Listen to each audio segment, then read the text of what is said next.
Hello friends, ये हमारा disclaimer. आज की कंपनी IISL फाइनेंस, जो आप थंबनेल में भी देख चुके हो, हमारा जो लॉन्ग टर्म टारगेट था 5 रुपये है इस कंपनी के ऊपर, और कंपनी में लगातार लोअर सर्किट लग रहे हैं। तो यहाँ पर एक वीडियो को अपडेट करना, अपलोड करना ज़रूरी हो जाता है कि अब हमें इस स्टॉक में क्या करना चाहिए। स्टॉक से एग्जिट तो होना मुश्किल हो रहा है, 2 करोड़ सेलर्स हैं, लेकिन इस पर हम डिस्कस कर रहे हैं। हमारा लॉन्ग टर्म टारगेट 5 रुपीज़ है, जो पहले था और आज भी है और कल भी रहेगा। यह स्टॉक हमारा 5 रुपये जाएगा, थोड़ा टाइम ज़रूर लेगा, क्योंकि लॉन्ग टर्म होता है। एकदम स्टॉक सीधे 50 पैसे से 5 रुपये सीधे नहीं जाता, करेक्शन ज़रूर होता है। कैसा भी स्टॉक हो, कितना ही फंडामेंटल स्टॉक हो, चाहे लार्ज कैप कंपनी ही क्यों ना हो, उस स्टॉक में भी करेक्शन हमेशा ज़रूर होता है। तो हम नेक्स्ट स्लाइड पर चलते हैं। अपनी टेक्निकल लेवल पे हम ज़रूर बात करते हैं। पहले इसमें हमारा 20 दिन का मूविंग एवरेज, जो ब्लू लाइन है वो आप देख रहे हो। जब ये स्टॉक पहले गिरा था, एक तो आज लोअर सर्किट लग रहा है, इससे पहले भी इसमें लोअर सर्किट लगे थे, आप देख रहे होंगे। उस टाइम पे इसने 20 दिन के मूविंग एवरेज पर सपोर्ट नहीं लिया था, लेकिन उससे थोड़ा नीचे आने के बाद स्टॉक अप गया था, और उसके बाद 20 दिन के मूविंग एवरेज को इसने रेजिस्टेंस फेस किया था। मतलब पहले इसका 20 दिन का मूविंग एवरेज रेजिस्टेंस फेस करता आ रहा था। ये हमने पीछे भी देखा है कि 20 दिन का मूविंग एवरेज रेजिस्टेंस फेस करता है यहाँ पर, अगर स्टॉक 20 दिन के मूविंग एवरेज से नीचे आ जाता है। लेकिन आज हम जो देख पा रहे हैं कि 20 दिन का मूविंग एवरेज इसका एक सपोर्ट का काम करेगा मेरे अकॉर्डिंग, जो कि 97 पैसा आ रहा है। यहाँ पर 97 पैसे के आसपास इसको सपोर्ट लेना चाहिए स्टॉक को। और अगर ज़्यादा ही वर्स्ट कंडीशन हो जाती है कि स्टॉक अपना डाउन ट्रेंड रिवर्सल नहीं कर पा रहा है, तो इसका 200 दिन का मूविंग एवरेज हमारा आ रहा है 50 पैसे, जो पहले भी हमने 50 पैसे पर, 40 पैसे पर बाय करने को बोला था, और स्टॉक 100% से ऊपर निकल गया। तो अगर 50 पैसे स्टॉक दोबारा आ सकता है क्या, ये आप खुद सोचिए। मुझे नहीं लगता 50 पैसे स्टॉक आ जाएगा, और अगर स्टॉक 50 पैसे दोबारा आता है तो मुझे लगता है वहाँ पर एक हमारे लिए दोबारा, और जिन्होंने बाय नहीं किया है उनके लिए बहुत बड़ी अपॉर्चुनिटी होगी कि स्टॉक को एक्युमुलेट किया जाए 50 पैसे पर। लेकिन मैं यहाँ पर 50 पैसे पर इस स्टॉक को लगता नहीं है मुझे यहाँ पर आना चाहिए, क्योंकि स्टॉक ने ब्रेकआउट किया है और कुछ तथ्यों के ऊपर, कुछ न्यूज़ के ऊपर ब्रेकआउट दिया है। ऐसे ही ब्रेकआउट नहीं दिया, नहीं तो स्टॉक हमारा 20 पैसे पर ही ट्रेड करता रहता। तो 20 दिन का मूविंग एवरेज है 97 पैसे। इसको हम आगे भी अगले नेक्स्ट स्लाइड पर भी देख लेते हैं। ये हमने फिबोनाची रिट्रेसमेंट लगा दिया है। जब स्टॉक पहले गिरा था, पहला चार्ट लेफ्ट साइड, तो स्टॉक अपने 40 पैसे पे आ गया था, 60 पैसे से 40 पैसे आ गया था, और उसके बाद स्टॉक ने रैली स्टार्ट करी। और ऐसे ही सेकंड चार्ट पर देखिए आप, सेकंड चार्ट पर स्टॉक अपने 1 रुपया 14 पैसे, सबसे ऊपर देखिए हमारा स्टॉक 1 रुपया 14 पैसे गया, 1 रुपया 16 पैसे गया था, 1 रुपया 14 पैसे हमारा आ रहा है चार्ट के ऊपर। तो स्टॉक अब कहाँ सपोर्ट लेगा, पॉइंट ये है। आप पहले चार्ट पर देखिए, पहले चार्ट के हिसाब से जो हम एक्सपेक्ट कर रहे हैं 94 पैसा हमने लिखा है, सपोर्ट वी एक्सपेक्ट, हम जो आशा कर रहे हैं कि 94 पैसे पर ये स्टॉक सपोर्ट लेना चाहिए पहले चार्ट पर। और पीछे भी हमारा जो 20 दिन का मूविंग एवरेज था वो शायद 97 पैसा था कि वहाँ पर सपोर्ट लेना चाहिए। यहाँ भी हमारा सपोर्ट वही आ रहा है, और नंबर 2 चार्ट पर भी 96 पैसा हमारा सपोर्ट आ रहा है कि यहाँ से स्टॉक को सपोर्ट लेना चाहिए रिवर्सल के लिए। लेकिन अगर स्टॉक यहाँ से सपोर्ट नहीं लेता, 96-97 पैसे के आसपास अगर सपोर्ट नहीं लेता है, तो स्टॉक कहाँ आएगा। तो हमारा जो पहले चार्ट में 61 पैसा सपोर्ट शो कर रहा है पहले चार्ट के अकॉर्डिंग कि 60 पैसे के आसपास सपोर्ट लेना चाहिए, और दूसरे चार्ट के अकॉर्डिंग 67 पैसा सपोर्ट लेना चाहिए। तो हमें लगता है स्टॉक 96-95 पैसे के आसपास रिवर्सल ले लेना चाहिए। अगर ऐसा नहीं होता है तो स्टॉक को 70 पैसे के आसपास, 67 के पैसे के आसपास सपोर्ट लेना ही होगा, क्योंकि 50 पैसे स्टॉक नहीं आना चाहिए, जो हमारा पहला व्यू था। और पैसों में मैंने पहले बोला था एक वीडियो में कि पैसों में स्टॉक हमें सेल करना ही नहीं है। अगर हमें सेल करना है तो रुपए में कीजिए। जब 40 पैसे 45 पैसे स्टॉक चल रहा था तब हमने कहा था ये बाय करने का मौका है, यहाँ पर सेल करने का मौका नहीं है, और आगे भी ऐसा ही होगा। पैसे में स्टॉक बाय करने का मौका है, सेल करने का नहीं करना चाहिए। सेलिंग के लिए नहीं बना है स्टॉक, ये पैसों में ये बाय करने के लिए बना है। अगर 90 पैसे हमें स्टॉक दिखता है तो वहाँ बाय करना चाहिए, 60 पैसे दिखता है तो बाय करना चाहिए, क्योंकि स्टॉक हमें आने वाले समय में इसकी जो फेस वैल्यू है, नहीं बुक वैल्यू 2.5 रुपीज़ के आसपास है, तो वो तो स्टॉक आ ही जाएगा, आना ही है इसको करेक्शन के बाद। और 5 रुपये हमारा लॉन्ग टर्म टारगेट है।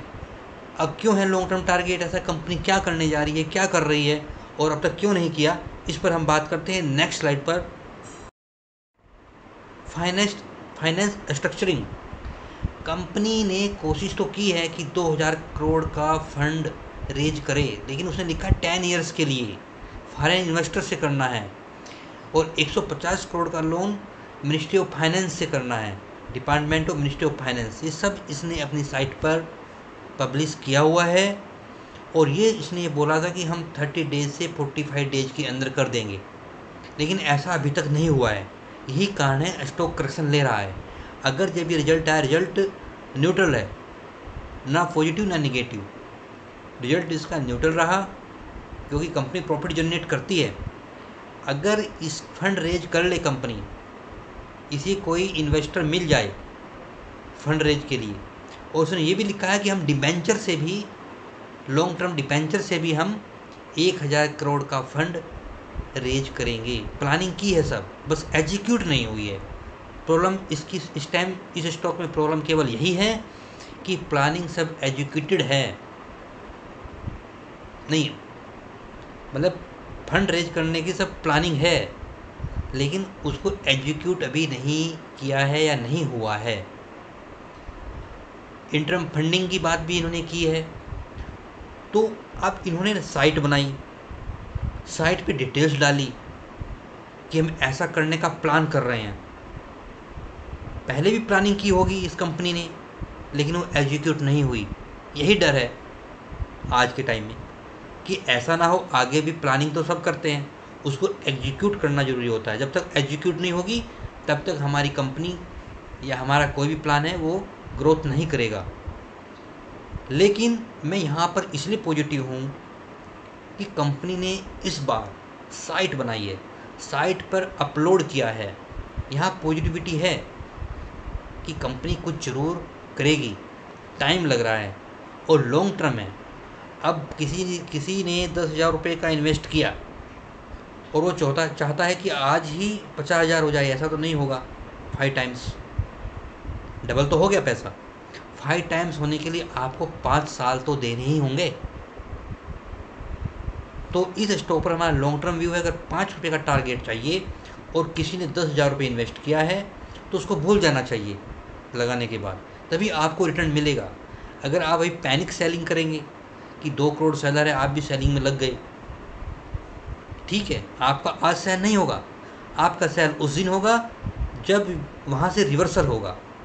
हो सकता है मंडे और ट्यूसडे में ये रिवर्सल ले सकता है, क्योंकि इसका सर्किट भी चेंज हो गया है। 1 रुपया 4 पैसे स्टॉक चल रहा है, या तो ये मंडे को 1 रुपये 8 पैसे जाए, लेकिन बेयरिश व्यू है तो स्टॉक 1 रुपया आएगा और उसे नेक्स्ट डे 96 पैसा आ जाएगा। तो मंगलवार में मुझे लगता है कि 96 पैसे के आसपास इसको रिवर्सल लेना चाहिए। और अगर रिवर्सल ना भी ले, क्योंकि मार्केट है, कुछ भी हो सकता है, तो ये बाय करना चाहिए हमें कुछ अमाउंट। 96 पैसे बाय करें, 90 पैसे पर बाय करें, 80 पैसे पर बाय करें, और रिवर्सल इसी वीक में होना है, क्योंकि प्राइस भी गिर रहा है और बिना वॉल्यूम के प्राइस गिर रहा है, बिना वॉल्यूम के प्राइस नीचे आ रहा है, और बायर्स भी 16 लाख शेयर बाय किए फ्राइडे में, बायर्स भी बाय कर रहे हैं धीरे धीरे। तो ये स्टॉक हमारा लॉन्ग टर्म में एक मल्टी बैगर स्टॉक हो सकता है। और हम पहले भी कहते आए हैं, स्टॉक ने 40-50 पैसे से 100% रिटर्न दे चुका है। तो अगर आपको निकलना था तो 1 रुपये 5 पैसे पे निकलना था, लेकिन वहाँ पर हम निकलते नहीं हैं क्योंकि हमें लगता है स्टॉक और ऊपर जाएगा। कंटिन्यूस पुलिस नहीं होता कोई स्टॉक, करेक्शन उसमें ज़रूर होता है। कोई भी स्टॉक हो तो वहाँ पर पैनिक सेलिंग होती है, रिटेल इन्वेस्टर को एग्जिट कराया जाता है कि कैसे ये सेलिंग में अपना स्टॉक निकाल दे, और कोई ना कोई इसको बाय कर रहा होगा और अचानक रिवर्सल मिलेगा। वहाँ पे तुरंत जो 2 करोड़ सेलर है 2 करोड़ बायर बन जाएंगे, कुछ सेकंड के अंदर बन जाएंगे मंगलवार बुधवार में। और फिर वहाँ से फिर लोग अपर सर्किट लगना चालू हो जाएगा, फिर स्टॉक हमारा 1 रुपये से ऊपर ट्रेड करेगा, 1 रुपया 4 पैसे, 1 रुपया 5 पैसे स्टॉक। जहाँ से ये वापस हुआ 1 रुपया 16 पैसे, दोबारा आपको 1 रुपया 16 पैसे स्टॉक देखने को मिलेगा। वहाँ पर भी तो बाय किया है, तो वो होल्ड रखिए। इस स्टॉक में किसी भी तरह की डरने की ज़रूरत नहीं है, केवल क्या है हमें टाइम देना होगा। और कंपनी थोड़ा फंड रेज अभी नहीं कर पा रही है। जहाँ कंपनी ने एक बार इन्वेस्टर मिल गया और कंपनी कोशिश में है, इन्वेस्टर मिल ही जाएगा, प्लानिंग है माइक्रो फाइनेंस कंपनी बनाने की, तो स्टॉक हमारा आने वाले समय में डबल डिजिट भी देखने को मिल सकता है, 10 रुपीज़। तो अभी सिंगल डिजिट में तो इसको ट्रेड करना ही है, पैसों में नहीं। सिंगल डिजिट 1 रुपये से ऊपर इसको ट्रेड करना ही होगा, तब जाके डबल डिजिट में ट्रेड करेगा। इस स्टॉक पर हम बुलिश हैं और हमारी होल्डिंग 10-20 हज़ार की नहीं है, हमारी होल्डिंग बहुत ज़्यादा है और हमने अब तक सेल नहीं किया है।